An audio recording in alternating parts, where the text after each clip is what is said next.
2 cup সুজি দিয়ে দেবো আমি।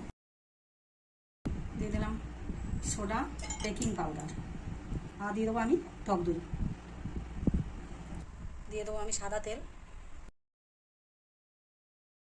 দিয়ে দিলাম 1 কাপ চিনি এর মধ্যে।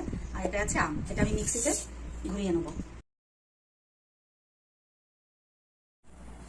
এরকম হয়েছে।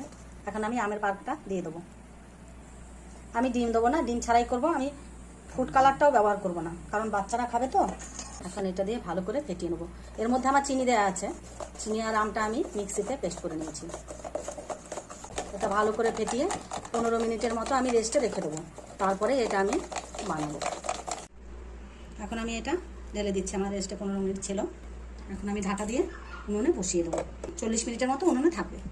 20 মিনিট পরে আমি একটু ফিরে এলাম। ঢাকনাটা খুলে আমি দিয়ে দেবো এখন একটু কাজু বাদামের মধ্যে একটু ছড়িয়ে দেবো। এটা আমি ছড়িয়ে দিয়ে আবার আমি ঢেকে দেবো। আবার ঢেকে দিলাম। আবার ঢাকনাটা খুলবো আমি 20 মিনিট পর। মোট আমি 40 মিনিট রাখবো। চলে এলাম 40 মিনিট পর।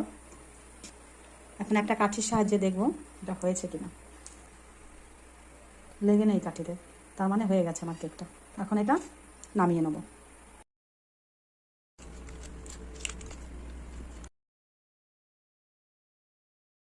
এবার কাটছি।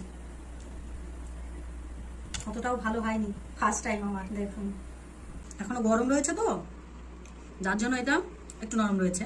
এটা ঠান্ডা হলে আরো শক্ত হয়ে যাবে, তবে খেতে কিন্তু দারুণ হয়েছে। আমি কেকগুলো পিস পিস করে কেটে এটা রেখে দিয়েছি। এখন